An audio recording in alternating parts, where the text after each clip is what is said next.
You shall not eat fruit from this tree.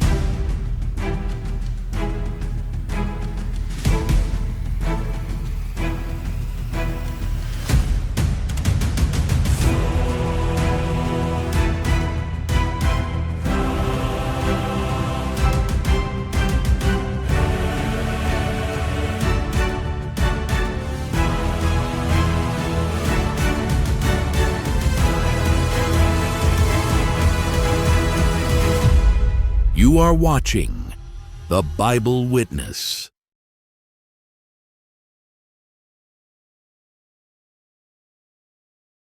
Every stories they told you about how Eve, the first woman, came to the world are all lies.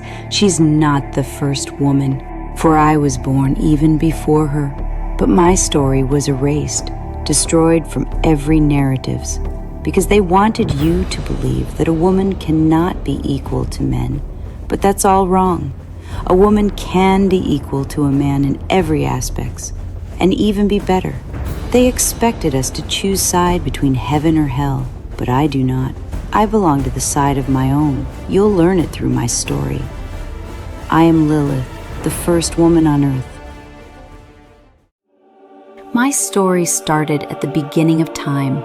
God emerged, radiating the first light of creation. He created the earth and water. Water burst forth, spreading into seas. The ocean began to move and rise. The horizon was set, dividing above from below. It stretched wide across the world. Then he created the angels. They are his servants. He gave commands. They do whatever he told them to do.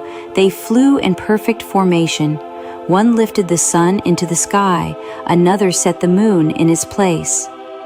But he saw the land lay bare. Then he created life. Grass spread outward. Young trees grew. Birds on the sky and mammals on earth.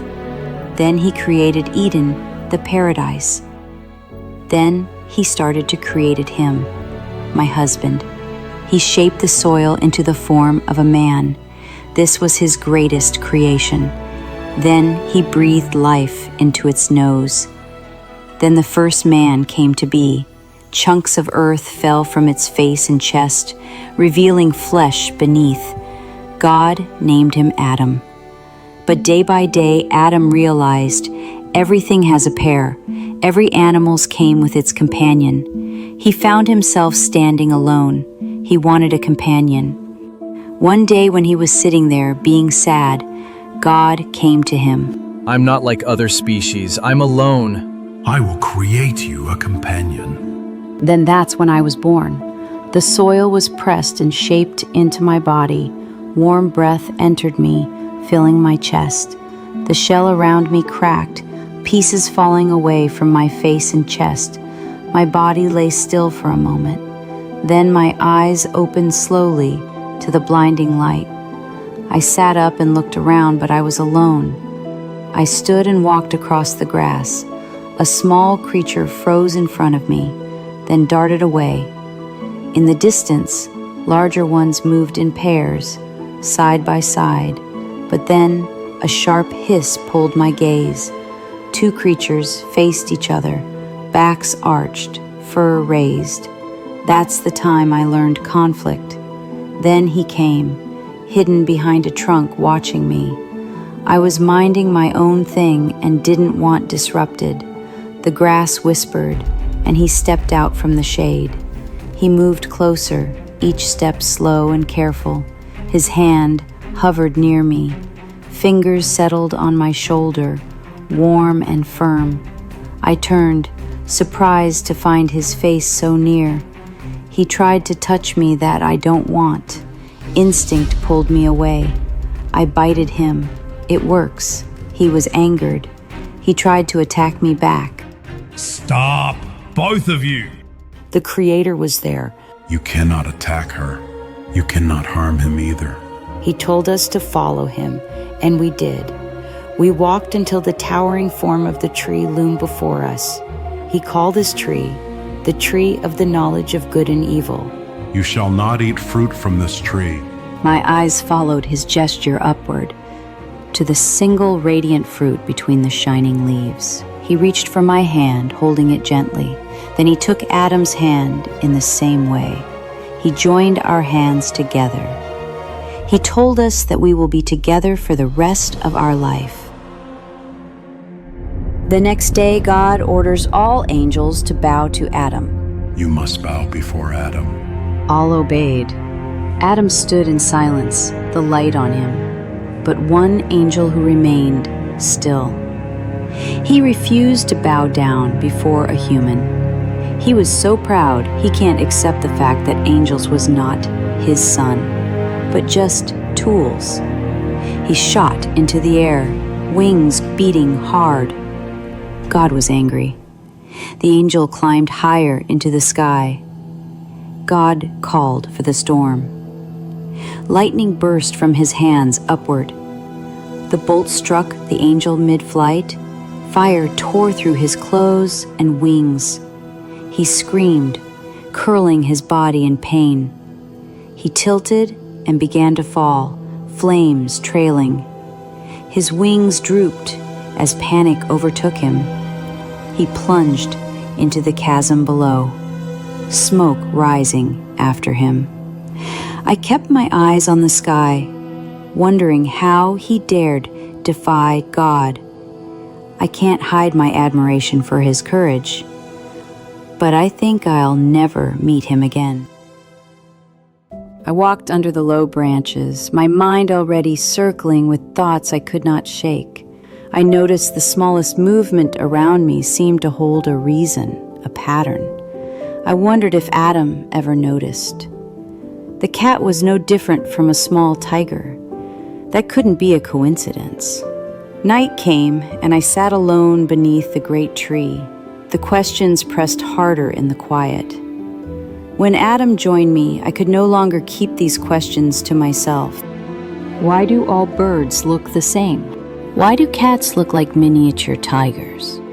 Why do monkeys look like humans? God made them that way. I stared at him, realizing he would not walk this path of thought with me. We don't need to know why. He drifted into sleep, untroubled by what consumed my mind. The gap between us widened in that moment. If there were answers, they would not come from Adam. I would find them on my own. In the day, I found an injured owl. I felt a sharp pity for it. I tried to ease its pain until I noticed something I couldn't understand. That night, sitting by the fire, my mind was still on the owl. Why does an owl have a little finger on its wing? It doesn't need it to fly, does it? God made them that way. I leaned back, not wanting to say more. He turned away. We faced away from each other, in every sense. I couldn't stop thinking about that fruit. God had forbidden it, yet placed it here before us. Why doesn't God want us to eat this fruit, but puts it here in front of us? He turned away, arms closed over his chest, shutting me out again.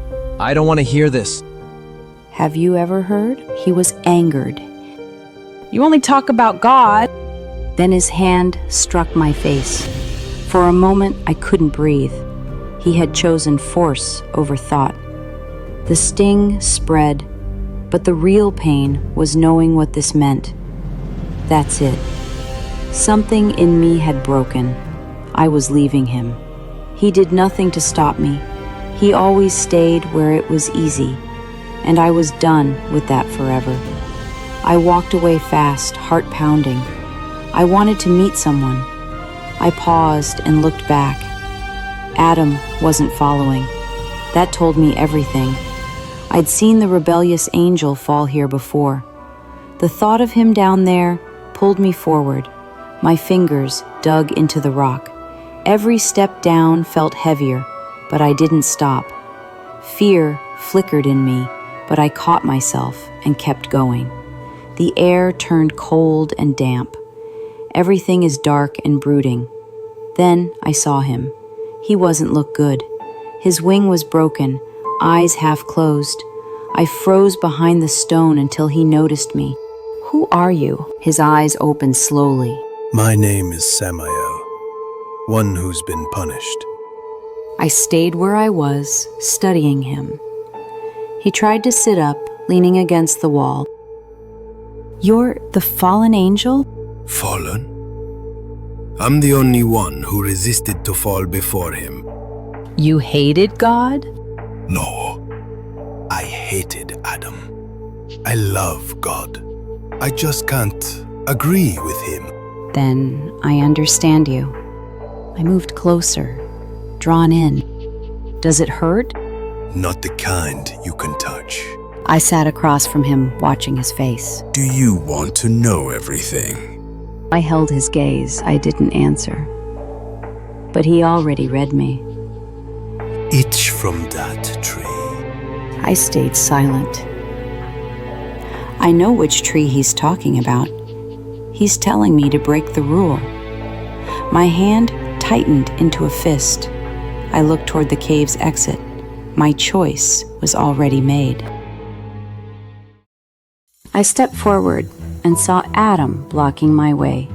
His face told me he was ready for a fight, not a conversation. You left without permission. I come as I want, I go as I want. No idiot with a whinny tell me to do anything. His hand curled into a fist, and I knew what was coming. The slap came hard and fast. It stung, but it didn't surprise me. My head snapped to the side, and I forced myself not to flinch.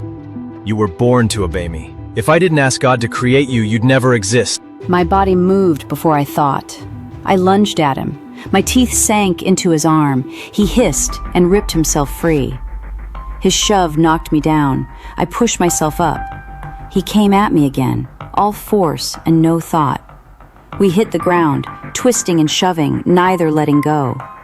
I broke away, stepping back to make space between us. My hand found a rock, heavy, solid, enough to end this. He rose, and for a moment we just stared at each other. I charged before he could move first. The rock met his head with a sickening thud. His eyes went wide. I stood there, breathing hard, blood dripping from the stone in my hand.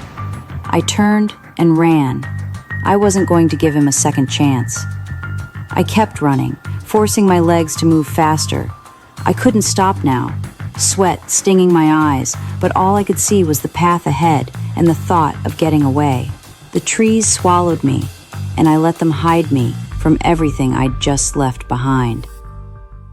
All the times God said, "Don't touch this," mean nothing now. That command never protected me, it only chained me. He put it here to remind me I have no right. I will not be obedient anymore. I eat as if each mouthful is a curse spat in his face. I don't need his grace. Just when I swallowed them, heat floods my body. My eyes burn. Then the pain, violent, tearing, skin splitting. The wings are forcing its way out.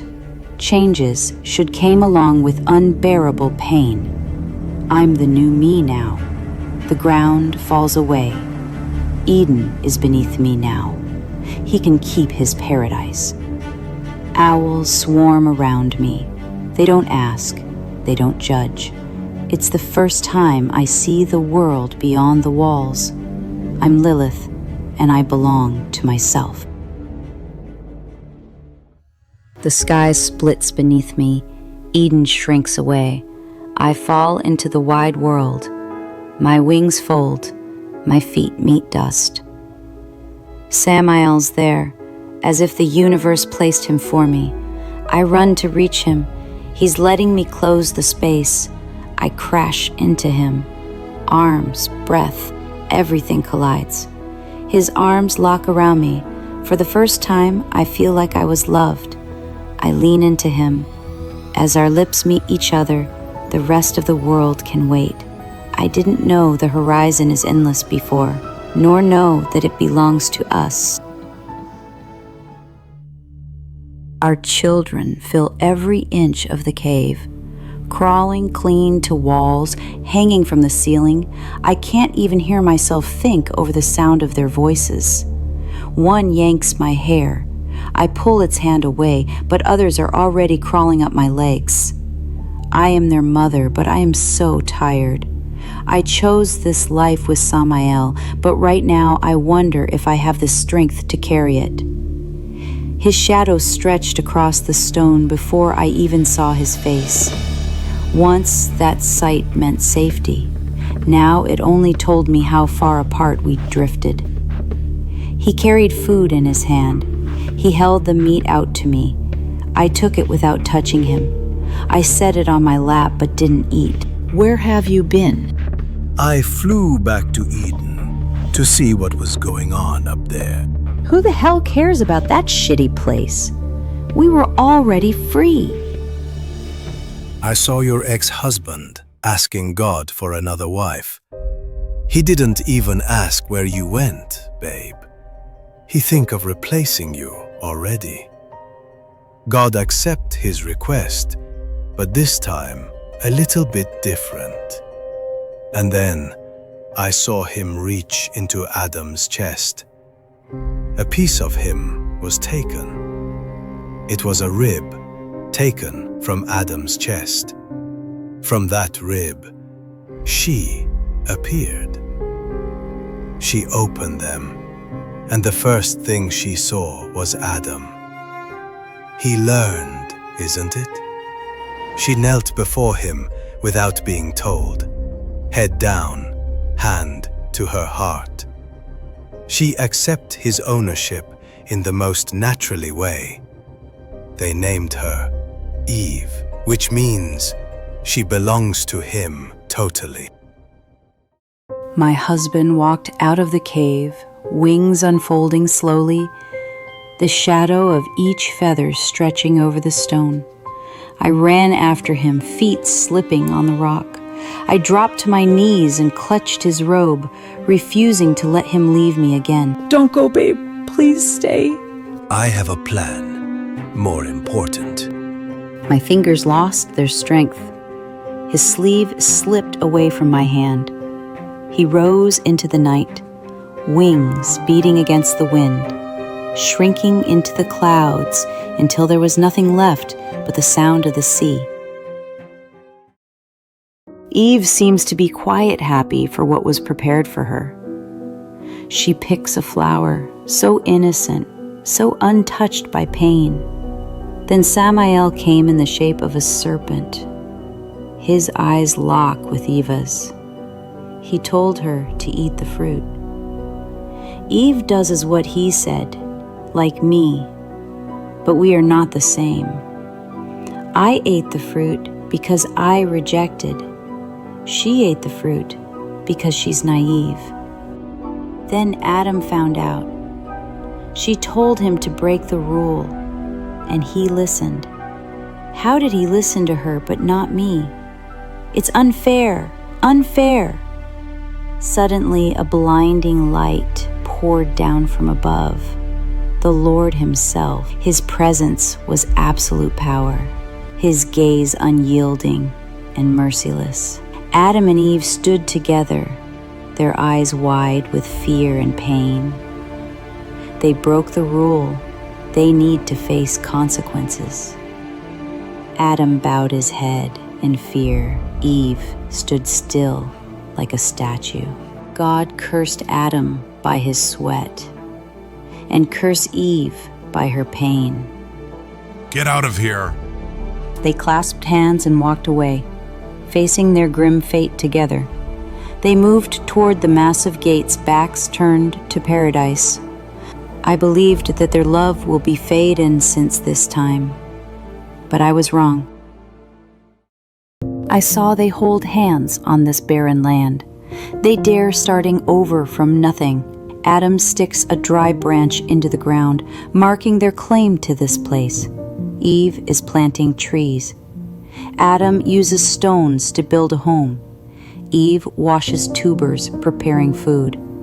Adam makes a fence from dry branches, drawing boundaries to protect their new life. Eve sows seeds, planting their future.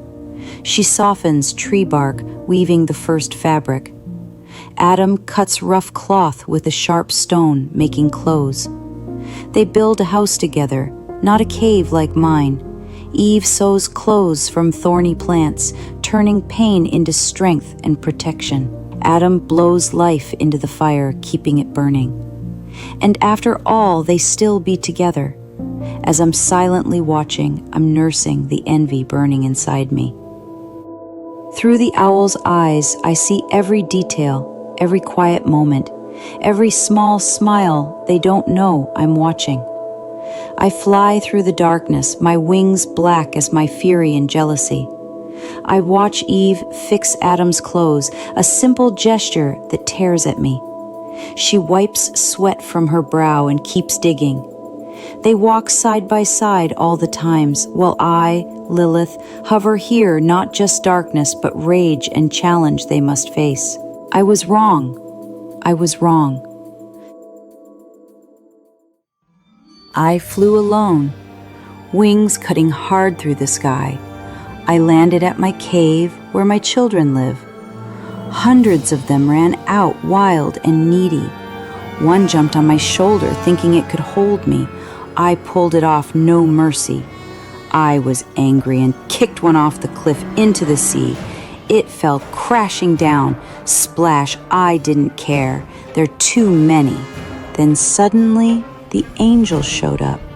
My kids scattered, scared. The angels called Senoi, Sansanoi, and Semanguloff. The angels hovered, ready to grab me. I looked them in the eye. They told me to return.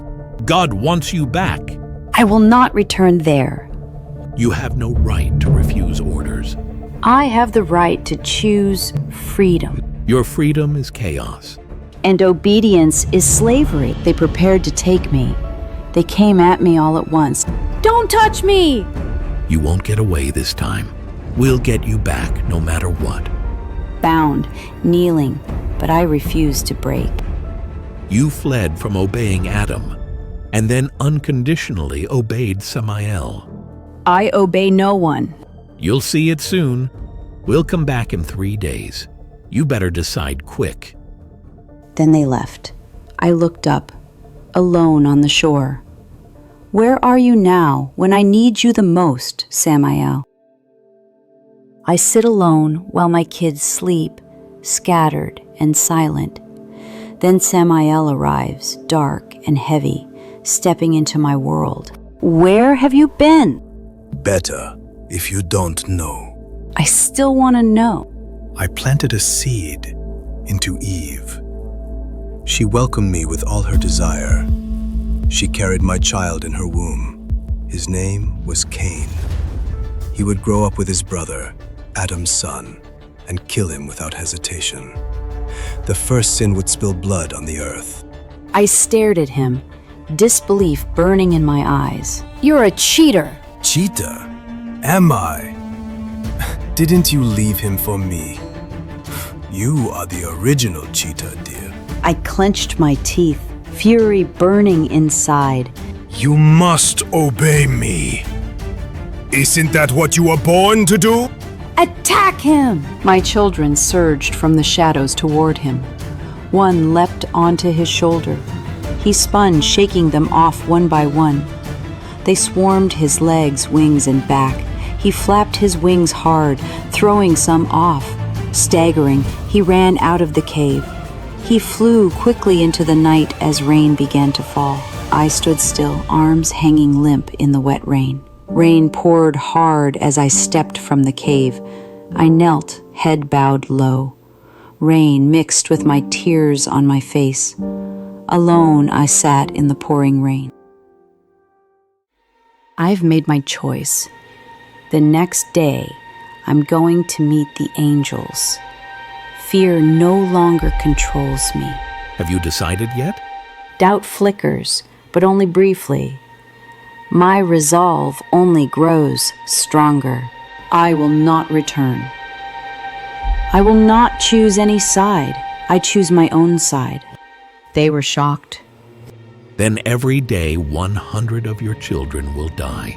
I will not be broken. I will give birth to more than 100 children every day. My childs. My kids will follow me no matter what. I stand alone, but never lonely. The fire inside me burns fiercer than ever. Attack! To my command, they surge forward. This is my fight, my freedom, my will. I am Lilith, and I am a woman. Have you ever wondered where the nations of Europe come from? The Bible actually provides a fascinating answer. Europe is a continent rich in cultural and ethnic diversity. From the peaks of the Alps to the plains of Eastern Europe, its people have shaped world history through art, philosophy, and innovation.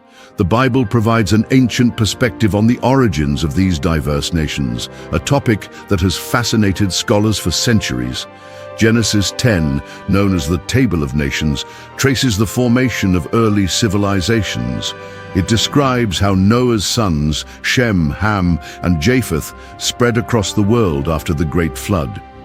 Japheth is traditionally seen as the forefather of many European and Asian peoples. Japheth's name in Hebrew is associated with beauty, expansion, and growth, reflecting how his descendants spread across vast territories. Ancient Jewish and Christian traditions identify him as the ancestor of Indo-European nations, a belief supported by historical and linguistic studies. By exploring Japheth's lineage, we uncover links between biblical genealogies and historical developments. His descendants formed the foundations of many European civilizations. This study combines scriptural narratives with linguistic, archaeological, and genetic research to understand the origins of European nations. Before we begin, remember to like, share, and subscribe to our channel for more discussions on history, religion, and culture. Your support helps us continue these explorations. Now, let's delve into Japheth's lineage and the impact his descendants had on European history. Japheth, the patriarch of white-skinned peoples in Europe and Asia. According to biblical history, after the Great Flood, Noah and his 3 sons, Shem, Ham, and Japheth, became the ancestors of all the nations of the world. Each son was given a distinct role in repopulating the earth, leading to the diverse civilizations we see today. Their descendants spread far and wide, establishing settlements, forming tribes, and eventually shaping entire civilizations. Japheth's role in history was crucial, as his descendants laid the foundation for the great Indo-European civilizations that shaped the Western world. From the Greeks and Romans to the Germanic and Slavic peoples, his lineage influenced the languages, cultures, and governance structures of Europe and parts of Asia. These contributions continue to shape modern nations, demonstrating the far-reaching impact of Japheth's heritage. Japheth's name itself holds deep significance associated with beauty, expansion, and growth. In Genesis 9:27, Noah blesses Japheth, saying, "May God enlarge Japheth and let him dwell in the tents of Shem, and let Canaan be his servant."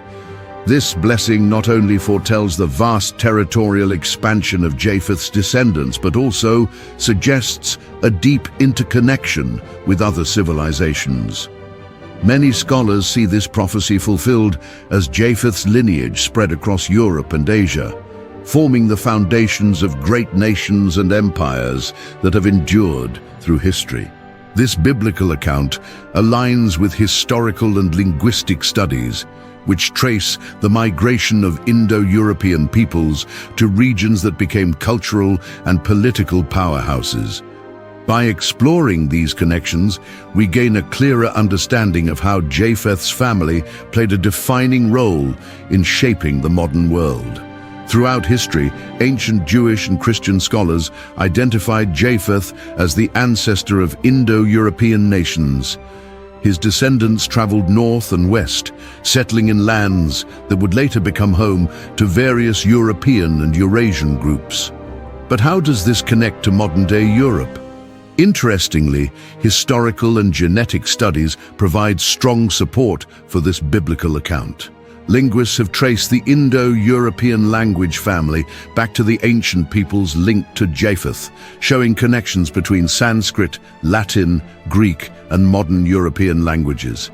Even genetic research into Y chromosomal haplogroups suggests that European populations share common ancestry, aligning with the idea of Japheth's descendants spreading across the continent. Archaeological discoveries also reveal migration patterns that match the biblical narrative, reinforcing its historical value. So, when we look at the nations of Europe today, we may actually be seeing the legacy of Japheth's family. Whether through language, culture, or even genetics, the ancient biblical story continues to echo in our modern world. Now let's take a closer look at Japheth's 7 sons and how they contributed to the formation of different nations and cultures. Japheth's descendants and the formation of European nations. According to biblical tradition, Japheth had 7 sons: Gomer, Magog, Madai, Javan, Tubal, Meshech, and Tiras. Though their names may seem unfamiliar, their descendants played a significant role in shaping the civilizations of Europe and parts of Asia, influencing languages, cultures, and governance structures that still impact the modern world. Gomer's lineage is believed to have given rise to the Celtic and Germanic tribes that later expanded across Western Europe. His son Ashkenaz is considered the ancestor of the Germanic peoples, and today Ashkenazi Jews still use the name Ashkenaz to refer to Germany. Another son, Riphath, is seen as the forefather of the Celtic peoples, who spread across Britain, Ireland, Scotland, France, and Spain, shaping language and traditions that continue to thrive today.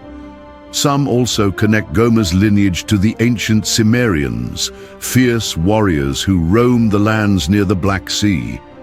Magog is often linked to the Scythians, the nomadic horse-riding tribes that dominated the vast Eurasian steppes. Known for their warfare and mobility, they influenced the history of Eastern Europe and Central Asia. Some interpretations associate Magog with later Slavic and Turkic groups, and the name is often connected to Russia and Eastern European peoples. Interestingly, Magog is also mentioned in biblical prophecy. Ezekiel 38 verse 2 through 3 speaks of a future battle involving Magog alongside Meshech and Tubal.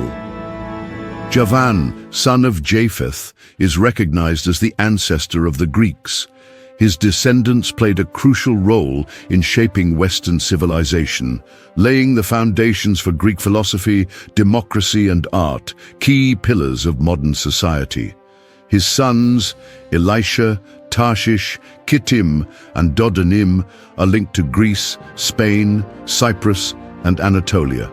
Madai is identified with the Medes, an ancient Iranian people who later united with the Persians to form a powerful empire. Madai is considered the ancestor of the peoples who settled in the region of Iran, including the Medes, Persians, and Aryans. Their influence in administration, architecture, and cultural exchange helped shape the development of the ancient world.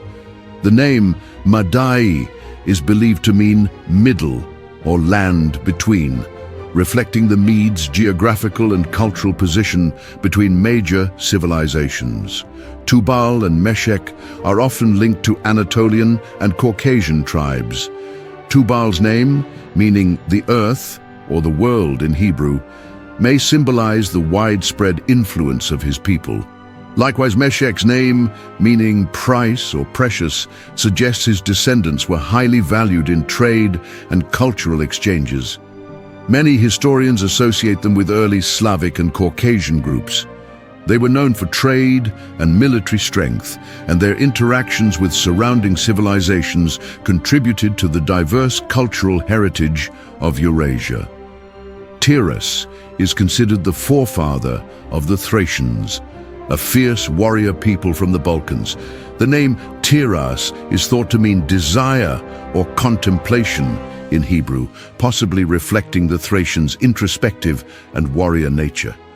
Thracian influence can be seen in art, warfare, and mythology, leaving a lasting imprint on southeastern European history. As Japheth's descendants migrated and expanded, they laid the groundwork for many civilizations that continue to shape the world today. Their migration patterns influenced languages, cultures, and societies, demonstrating how biblical genealogies connect to real historical nations.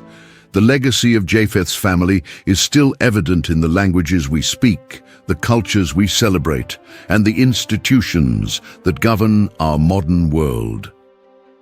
Languages and traditions related to Japheth's descendants.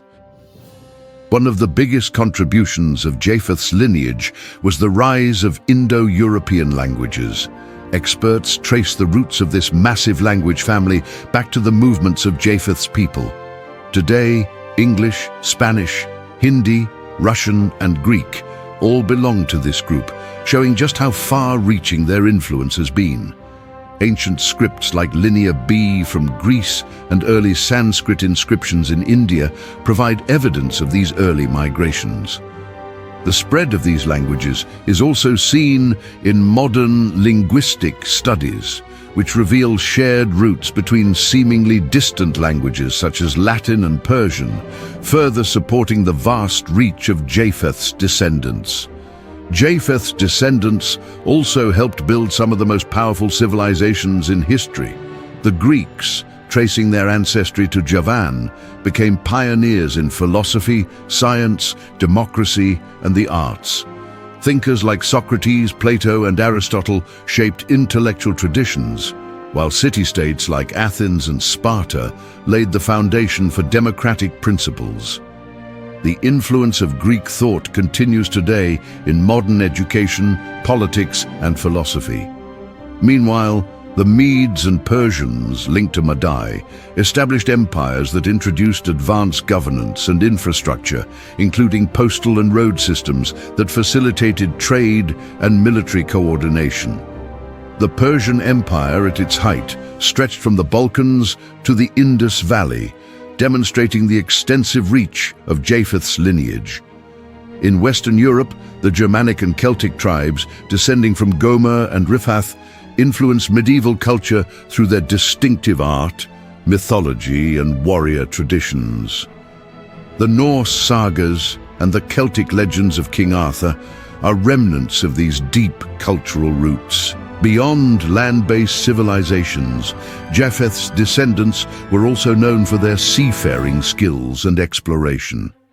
While the Phoenicians are more commonly linked to Ham, they interacted heavily with Japhethic groups, creating trade networks that connected the ancient world. Archaeological discoveries of Phoenician inscriptions in Spain and Britain show the extent of these connections. The Scythians, often linked to Magog, revolutionized warfare by perfecting mounted combat, a strategy that would later shape European and Asian military tactics. The Mongol cavalry tactics, which dominated Eurasia centuries later, are thought to have evolved from these earlier steppe warriors. The influence of Japheth's lineage remains strong in today's world. The Indo-European language family, which includes English, Spanish, Hindi, Russian, and Greek, continues to serve as a foundation for global communication. Beyond language, the cultural traditions, governance systems, and artistic achievements of Japheth's descendants still shape societies worldwide. The Renaissance, which revived classical Greek and Roman ideas, serves as an example of how Japheth's cultural legacy continues to inspire intellectual and artistic movements. Understanding these connections allows us to appreciate how Japheth's influence extends beyond history into religion, shaping the foundations of civilizations and the spiritual beliefs that continue to inspire millions today. Japheth's influence in history and religion. Japheth's influence throughout history and religion is undeniable. His descendants spread far and wide, shaping nations, cultures, and even biblical prophecy. Their impact can still be seen today in the languages we speak, the governments we live under, and the faiths that have spread across the world. Looking at history, Japheth's lineage played a huge role in forming European civilizations. His descendants became the Greeks, Romans, Celts, Germanic, and Slavic tribes, groups that would go on to shape modern nations. Japheth's descendants, the Greeks, revolutionized philosophy, democracy, and the arts, setting the foundation for Western thought. The Romans carried these ideas further, establishing legal and governance systems that still influence modern society. Meanwhile, the Germanic and Slavic peoples helped shape medieval Europe, giving rise to powerful kingdoms and nation-states that continue to exist today. Japheth's impact is also deeply woven into Christian history. Many early Christian leaders came from lands settled by his descendants. The Roman Empire played a major role in spreading Christianity, especially after Emperor Constantine made it the state religion in the 4th century. The Byzantine Empire, a continuation of Rome, preserved Christian traditions, while the Protestant Reformation, led by Germanic and Anglo-Saxon figures like Martin Luther, reshaped Christian thought. Today, some of the world's largest Christian denominations, Catholicism, Protestantism, and Eastern Orthodoxy, have deep roots in Japhethic nations.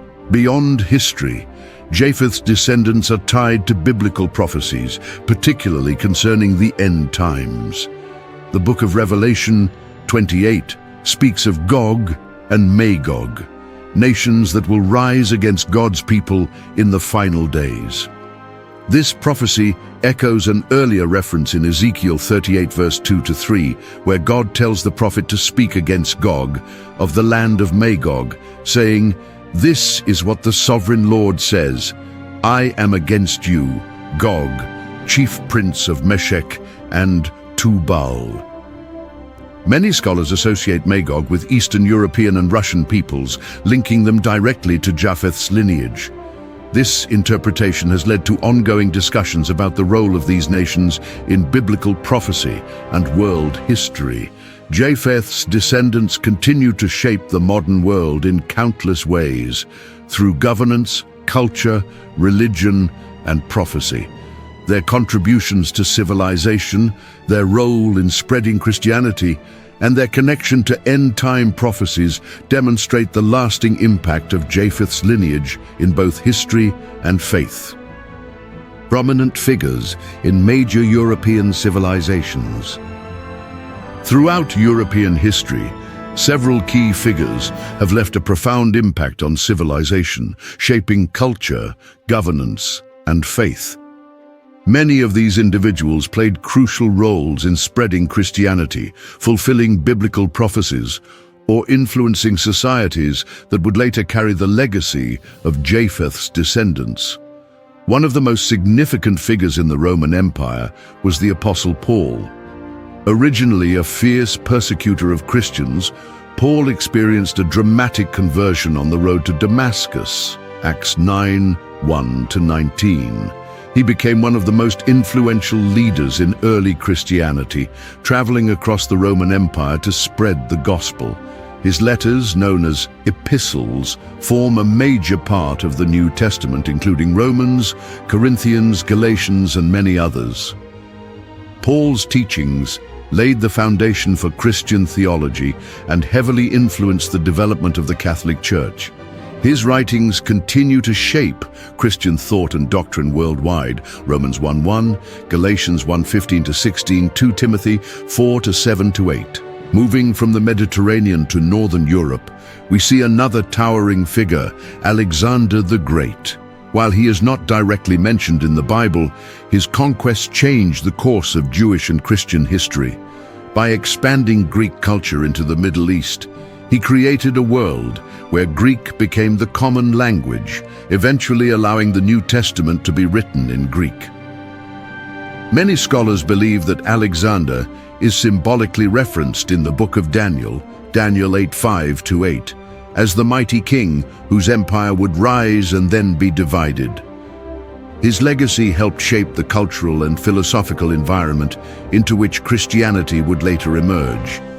Shifting our focus further north, we find another key historical figure, Alfred the Great, one of England's most influential rulers. He played a crucial role in defending England from Viking invasions while also promoting Christian values. As King of Wessex, Alfred emphasized education and even supported the translation of the Bible into Old English, making scripture more accessible to his people. He is often regarded as a founder of Christian civilization in England, setting the stage for a deeply rooted Christian tradition that continues to this day. These historical figures highlight how biblical influence has shaped European civilizations across different eras. Their stories reveal the deep connections between history, prophecy, and faith, demonstrating how the Bible continues to play a crucial role in shaping the world we live in today. The impact of Japheth's lineage on the formation of European civilizations is unmistakable. His descendants played a key role in developing civilizations that still shape the world today. From the Greeks and Romans to the Germanic and Slavic peoples, their contributions can be seen in everything from government systems to cultural traditions that define modern Europe. The connection between biblical traditions and historical research only strengthens this link. Linguists trace the Indo-European language family, spoken by billions today, back to Japheth's early migrations, aligning with the biblical account of the dispersion of nations. Political systems like democracy, first developed in ancient Greece, and codified laws, perfected by the Romans, are legacies of Japheth's lineage that continue to influence governance worldwide. Understanding this legacy gives us a fresh perspective on how the Bible explains human history. The genealogies recorded in Scripture are not just lists of names, but pieces of a larger historical puzzle, offering valuable insight into the movements and contributions of ancient peoples. When we connect these biblical narratives with archaeology, linguistics, and historical studies, we gain a deeper appreciation for how the past continues to shape our present. What about your own heritage? Have you ever wondered how your ancestors fit into this grand historical tapestry? Exploring the origins of your people can give you a new appreciation for your identity and place in history. We'd love to hear your thoughts. Share your reflections in the comments. What aspects of your heritage fascinate you the most? Also, let us know what historical or biblical topics you'd like us to explore in future videos. If you found this discussion interesting, don't forget to like, share, and subscribe to our channel so you don't miss out on more fascinating content about history, faith, and civilization. Thank you for watching.